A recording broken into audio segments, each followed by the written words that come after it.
एक छोटे से गांव में जगन्नाथ नाम का एक गरीब किसान रहता था। जगन्नाथ किसी तरह अपना गुजारा कर पाता था। गरीबी की वजह से उसका विवाह भी नहीं हो पाया था। विवाह करता भी कैसे, जब खुद ही अपना खर्च उठा पाने में वो असमर्थ था, तो पत्नी का खर्चा भला कैसे उठाता। कहते हैं कि एक भली स्त्री के भी खर्चे एक घोड़ी पालने के बराबर होता है। बस इसी डर से उसने विवाह नहीं किया। वक्त यूं ही निकल गया और वो अधेड़ उम्र का हो गया। अब तो वो बहुत पछताता था कि उसे जवानी में ही विवाह कर लेना चाहिए था। एक दिन वो चूल्हे पर कुछ पका रहा था। तभी मोहल्ले का एक बुजुर्ग आदमी उससे कहता है, बेटा, कब तक यूं ही खुद पकाकर खाता रहेगा? अगर तू समय रहते विवाह कर लेता तो आज तुझे इतनी मेहनत नहीं करनी पड़ती। अरे स्त्री होती तो वो तेरे काम में मदद करती, एक दो औलाद भी पैदा करती जो तेरे बुढ़ापे का सहारा बनते। बिना औलाद तो आदमी का जीवन आवारा कुत्तों से भी बदतर हो जाता है। ठीक कहते हो बाबा, अगर मैं विवाह कर लेता तो जीवन में इतनी परेशानी नहीं उठानी पड़ती। इतना कहकर जगन्नाथ मायूस हो जाता है। एक दिन सुबह सुबह जगन्नाथ अपने खेत पर जा रहा होता है। जब वो खेत पर पहुंचता है तो उसने देखा कि कोई बच्चा रो रहा है। उसने इधर उधर देखा, तभी उसकी नजर एक पेड़ पर पड़ी जिसके नीचे एक नवजात बच्चा पड़ा हुआ था। जगन्नाथ दौड़कर उस बच्चे के पास जाता है और कहने लगता है, हे ईश्वर, कौन सी माँ इतनी कठोर हो सकती है? जिस बच्चे को 9 महीने अपने गर्भ में रखा, उसी को आज जंगल में यूं मरने के लिए छोड़ दिया। शायद ये किसी कुंवारी लड़की का बच्चा हो। जवानी के जोश में उसने अपना होश खोया हो और उसका परिणाम ये मासूम है। अपनी बदनामी छिपाने के लिए इसे यहाँ छोड़ गई। लेकिन ये नन्हा यहाँ कितनी देर जिंदा रह पाएगा? कोई जंगली जानवर आएगा और इसे नोच खाएगा।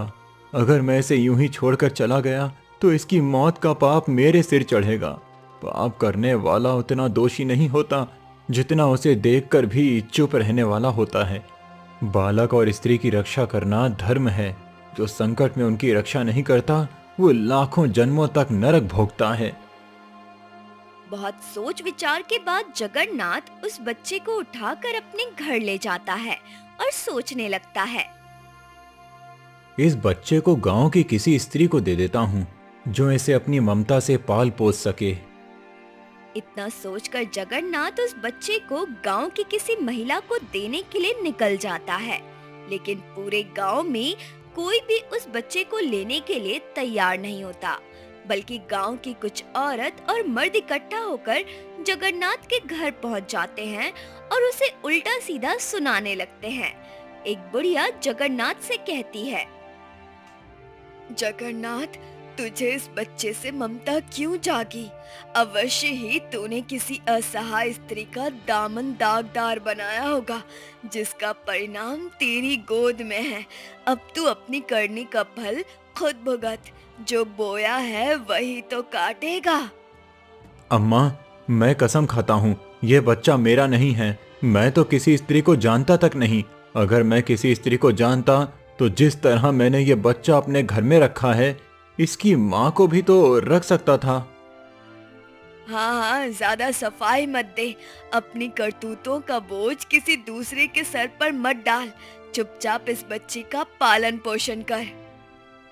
जगन्नाथ ने लोगों को बहुत समझाने की कोशिश की, लेकिन उसकी बातों पर किसी को विश्वास नहीं हुआ। जगन्नाथ ने जान लिया कि गरीब का कोई मददगार नहीं होता। उसने ईश्वर का नाम लिया और खुद ही बच्चे को पालने लगा। कुछ समय बीता और फिर वो बच्चा जवान हो गया। अपने जवान बेटे को देख जगन्नाथ सोचने लगा, मैं तो ये सोचकर परेशान होता था कि बुढ़ापे में मेरा सहारा कौन बनेगा, मेरा ख्याल कौन रखेगा। लेकिन ईश्वर सबका ख्याल रखता है। उसने मेरा ख्याल रखने के लिए गोविंद भेज दिया है। जगन्नाथ गोविंद से बहुत प्रेम करता था। इसलिए वो उससे कोई भी काम नहीं करवाता। वो सोचता था कि जब ये समझदार हो जाएगा तो खुद ही काम संभाल लेगा। जबकि गोविंद सारा दिन गांव के गलियों में आवारा घूमा करता। गांव में एक बुढ़िया अपनी नई नवेली बहू के साथ रहती थी। अक्सर गोविंद उस बुढ़िया के घर का चक्कर लगाया करता। बुढ़िया ने उसके इरादे भांप लिए। ये दुष्ट नासपीटा जरूर मेरी बहू से चक्कर चलाने की सोच रहा है। मुझे जल्दी से इसका कुछ करना होगा, वरना ये कोई आफत खड़ी कर देगा। बुढ़िया ने एक मंसूबा बनाया और एक दिन बड़े ही प्रेम से गोविंद से बोली, गोविंद, तू जानता भी है या नहीं कि तू जगन्नाथ का बेटा नहीं है। जगन्नाथ का तो विवाह भी नहीं हुआ है, तो फिर तू कैसे पैदा हो गया? कभी पूछा है तूने अपने बाप से कि तेरे माता पिता कहाँ हैं? हाँ, तेरा बाप तुझे चुरा कर लाया था। ये तुम क्या कह रही हो अम्मा कि पिताजी मुझे चुरा कर लाए थे? कहीं आपका दिमाग तो खराब नहीं हो गया है? मेरा दिमाग बिल्कुल सही है। अगर तू जगन्नाथ का बेटा है तो तेरी माँ कहाँ है? तेरे और भी भाई बहन होने चाहिए थे। हाँ, खुद ही सोचो, इस गांव में कौन सा घर है जिसमें कोई स्त्री ना हो, ना ही बच्चा हो। बस तुम्हारा ही घर है जो बिन स्त्री का है। क्या जगन्नाथ ने तुमसे तुम्हारी माँ के बारे में कभी नहीं बताया? नहीं अम्मा, कभी नहीं बताया।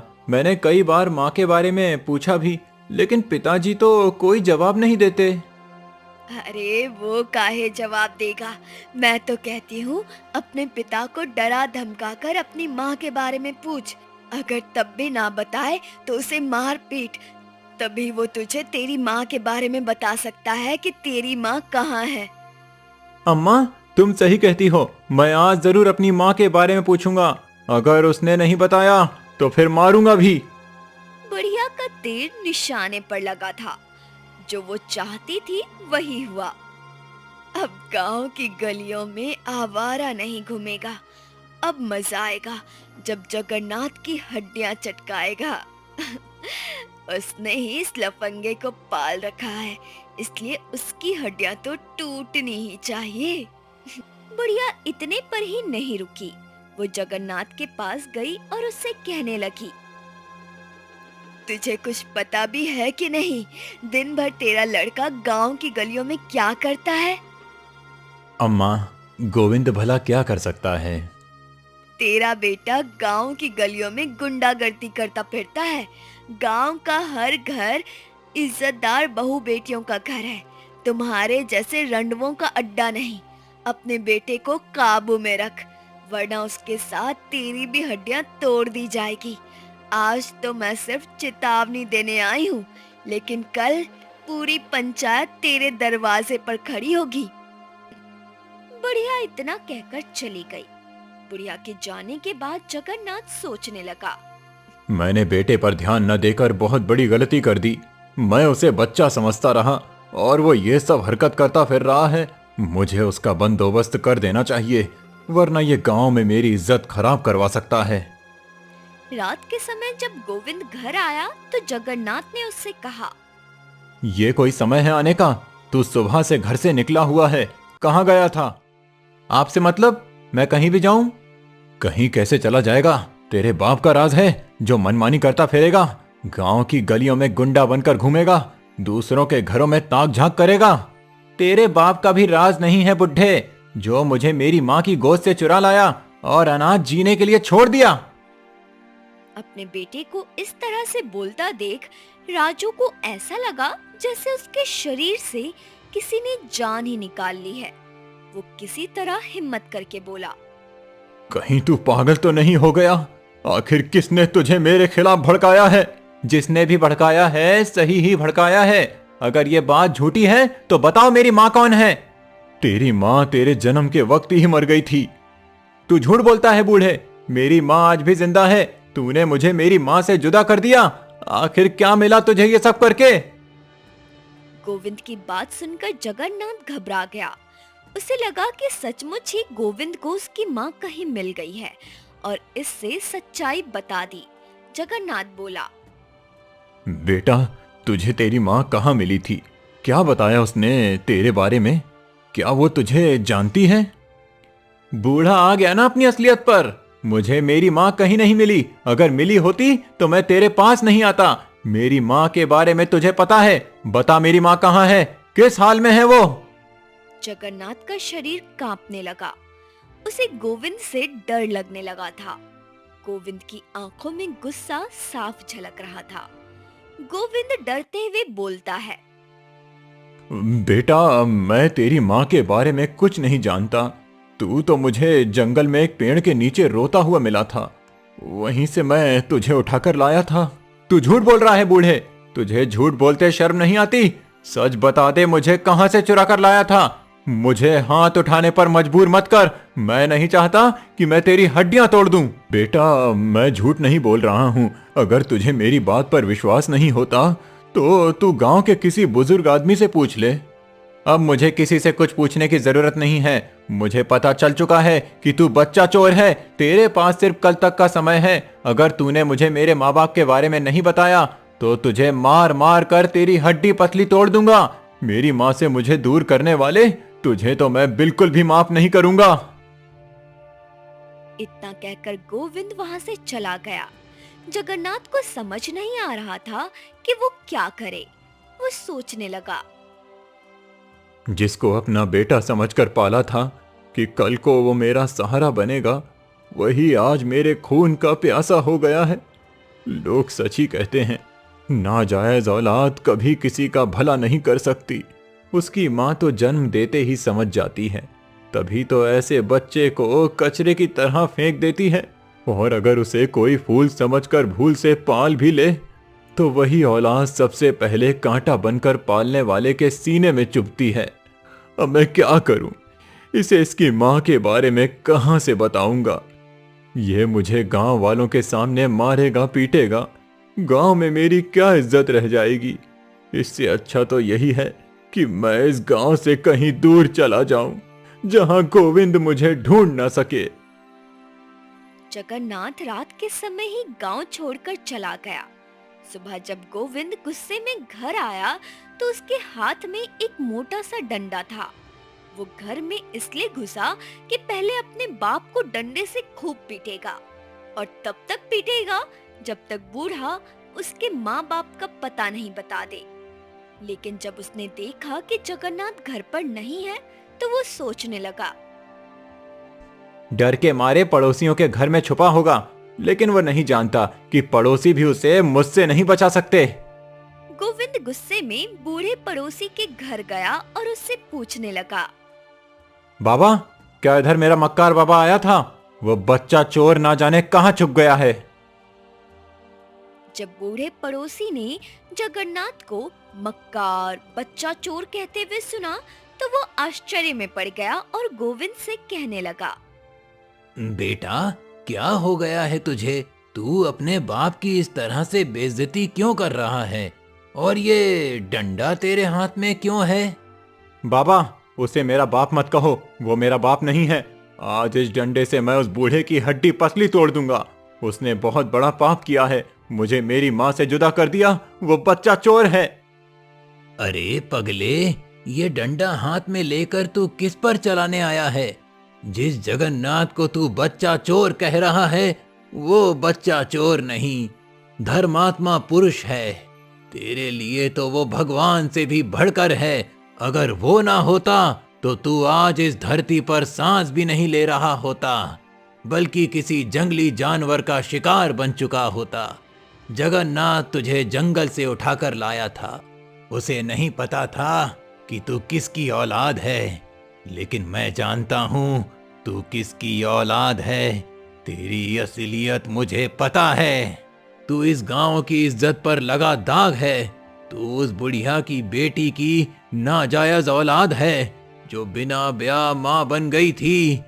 तेरी माँ तुझे जन्म देकर उसी पल मर गई और तेरे बाप का राज उसके साथ ही मिट्टी में दफन हो गया। उस बुढ़िया ने अपनी बदनामी के डर से तुझे जंगल में फेंक दिया। उस वक्त ये सब मैं खुद अपनी आंखों से देख रहा था। मगर मैंने वो राज अपने सीने में दफन कर दिया कि गांव की इज्जत बनी रहे। जगन्नाथ तुझे जंगल से उठा लाया, उसे कभी पता नहीं चला कि तू किसकी औलाद है। जगन्नाथ ने खुद भूखा रहकर तुझे खिलाया, नंगे बदन रहकर तुझे कपड़े पहनाए, अपने बेटे की तरह सीने से लगाया, और तू तू आज उसी पर हाथ उठाने चला है। शर्म कर। सही कहते हैं, नाजायज औलाद कभी किसी का भला नहीं कर सकती। जैसे कुत्ते की दुम पर चाहे जितना भी घी मलो, वो सीधी नहीं होती। जैसे जहर में कितना भी शहद घोल दो, उसका जहर मिटता नहीं। वैसे ही तू भी आज साबित कर रहा है कि तू अपनी औकात भूल बैठा है। कहते हैं कि जितने चोर उचक्के गुंडे मवाली होते हैं, वो सब नाजायज तरीके से ही जन्म लेते हैं। संस्कारी औलाद तो किसी का बुरा सोच भी नहीं सकती। गोविंद, तू 1000 जन्म ले ले, फिर भी जगन्नाथ के उपकार का कर्ज नहीं चुका सकता। जा, मेरे सामने से दफा हो जा और जगन्नाथ से माफी मांग। उसके पैर धोकर रोज पिया कर, तब तेरा कल्याण हो पाएगा। वरना तेरी जिंदगी भी उस जंगल की अंधेरी रात से अलग नहीं होगी जहां से तुझे वो उठाकर लाया था। बूढ़े पड़ोसी की बात सुनकर गोविंद रोने लगा और अपने घर चला गया और खुद से कहने लगा,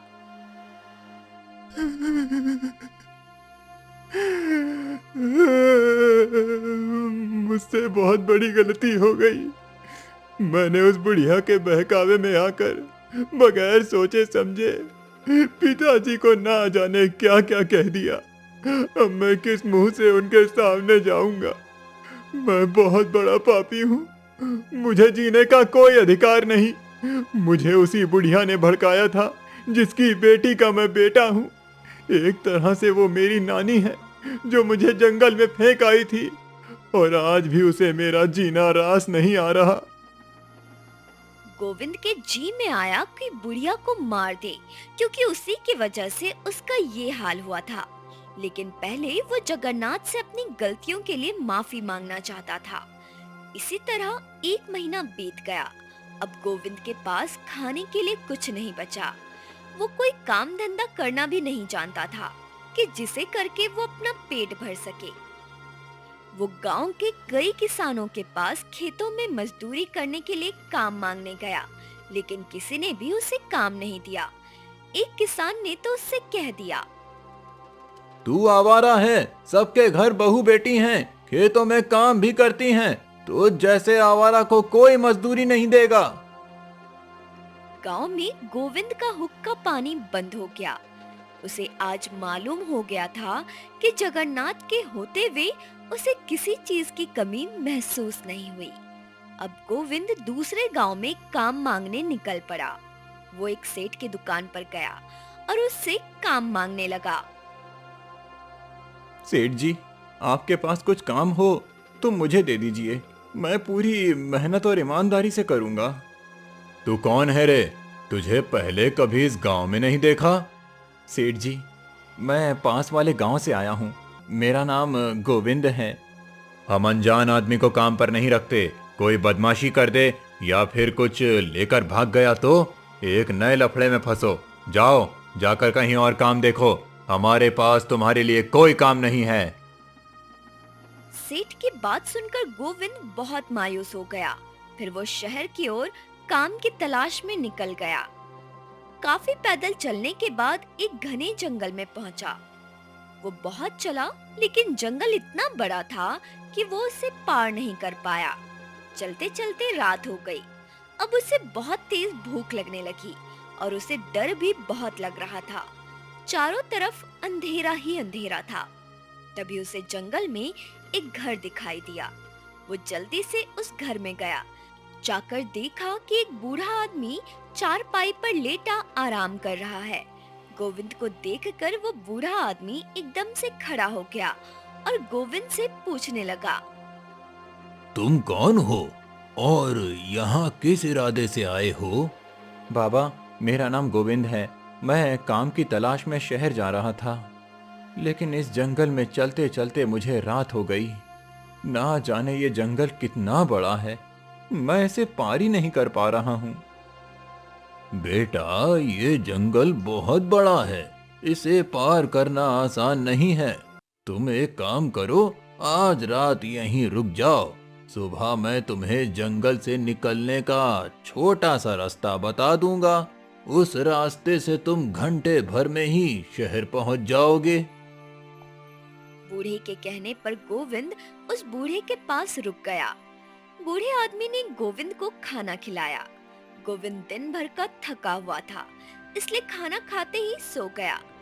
जब सुबह उसकी आंख खुली तो वो बूढ़े आदमी से कहने लगा, बाबा, अब मुझे जल्दी से शहर जाने का रास्ता बता दो। बेटा, तुम शहर में काम करने क्यों जा रहे हो? तुम्हें गांव में कोई काम नहीं मिला जो शहर जा रहे हो? बाबा, मुझे गांव में किसी ने काम नहीं दिया, इसीलिए मैं शहर में काम करने जा रहा हूँ। पेट की खातिर कहीं ना कहीं तो काम करना ही पड़ेगा। बेटा, तुम्हें शहर में कोई काम नहीं मिलेगा। शहर में काम केवल उन्हीं को मिलता है जिन्हें कोई हुनर आता हो। इसीलिए तुम्हारा शहर जाना सही नहीं है। बाबा, अगर मैं शहर ना जाऊं तो क्या करूं? तुम मेरे साथ काम करो। तुम्हारे लिए मेरे पास एक काम है। उस काम में तुम्हें ज्यादा मेहनत नहीं करनी पड़ेगी और धन भी खूब मिलेगा। बाबा, ऐसा कौन सा काम है जिसमें मेहनत कम और धन खूब मिलेगा? बेटा, मैं एक चोर हूँ। मेरी उम्र चोरी करने में गुजरी है। मैं जंगल में आने जाने वाले लोगों को लूटता हूँ, लेकिन अब मैं बूढ़ा हो गया हूँ। अब मुझ में इतनी हिम्मत नहीं कि मैं चोरी कर सकूं। तुम मेरे साथ रहो और चोरी करने का हुनर सीख लो। बाबा, ये तुम क्या कह रहे हो?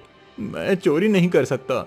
चोरी करना बहुत बड़ा पाप है, और वैसे भी ये बहुत जोखिम भरा काम है।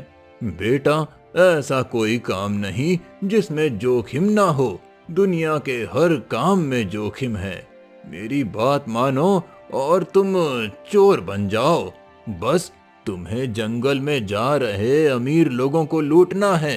अगर तुमने महीने में कोई एक अमीर आदमी भी लूट लिया तो 6 महीने तक का गुजारा आसानी से हो जाएगा। गोविंद बूढ़े की बातों में आ गया और वो चोर बन गया। बूढ़ा एक माहिर चोर था, इसलिए कुछ ही दिनों में बूढ़े ने गोविंद को भी एक माहिर चोर बना दिया। अब गोविंद जंगल में आते जाते मुसाफिरों को लूटने लगा। एक दिन एक महिला जंगल से गुजर रही थी, जिसके हाथ में एक पोटली थी। महिला को देखकर गोविंद ने उसे लूटने की कोशिश की। महिला गोविंद से बचने के लिए कुएं में कूद गई, जिससे वो मर गई। जब गोविंद ने महिला की पोटली खोलकर देखी तो उसमें एक नवजात बच्ची थी। बच्ची को देखकर गोविंद को लगा, ये मैंने क्या कर दिया? एक बच्ची को उसकी माँ से जुदा कर दिया। ये तो मैंने बहुत बड़ा पाप कर दिया। अब मैं क्या करूं? गोविंद उस बच्चे को लेकर बूढ़े चोर के पास गया और बूढ़े चोर को सारी बात बताई। गोविंद की बात सुनकर बूढ़ा चोर बहुत नाराज हुआ। तुमने ये बहुत बड़ा पाप कर दिया।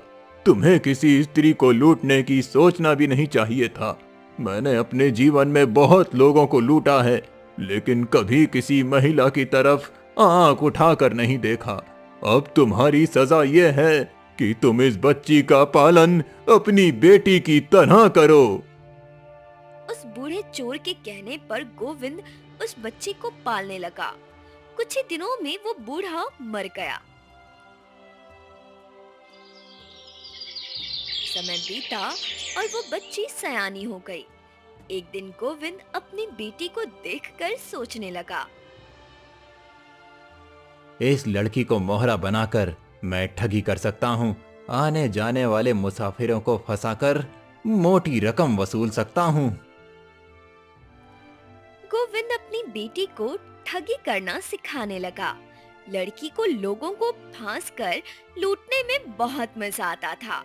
वो रोज किसी ना किसी को अपने जाल में फंसा ही लेती थी। नगर में एक चंदन नाम का नौजवान सेठ रहता था। उसका कारोबार ज्यादातर गांव में ही था, तो उसे भी उस जंगल से होकर जाना पड़ता था। मगर सेठ बहुत ही चतुर था। वो बहुत चालाकी से जंगल पार करता। वो कपड़े बिल्कुल नॉर्मल पहनता, जिससे देखने वाले को लगता कि वो कोई भिखारी है। वो कई बार गोविंद और उसकी लड़की के सामने पड़ा था, मगर ये उसे भिखारी समझकर उस पर कभी ध्यान ही नहीं देते थे। एक दिन गोविंद के दिमाग में एक और आइडिया चला। अगर इस लड़की को किसी सेठ के घर भेज दें तो ये और भी माल ला सकती है। ये छोटी छोटी चोरियां क्या करना, साल में एक बार भी कोई सेठ इस लड़की की खूबसूरती पर मर मिटा तो इतनी कमाई हो जाएगी कि हम जिंदगी भर भी बैठकर खाएं तो भी पैसे की कभी कमी नहीं होगी। उसने लड़की को अपने पास बुलाया और उसे समझाने लगा। बेटी, तुम दुल्हन की तरह सजकर बड़े सेठों को फंसाने की कोशिश करो। अगर फंस जाए तो उसके साथ उसके घर जाओ, उसके घर में कुछ दिन रहो और फिर उसके बाद धन दौलत लेकर चंपत हो जाओ। फिर हम आराम से मजे उड़ाएंगे। लड़की गोविंद की बात पर राजी हो गई। वो सज धज कर रास्ते में किसी बड़े सेठ का इंतजार करने लगी। जब सेठ चंदन की नजर उस पर पड़ी तो वो उसे देखता ही रह गया।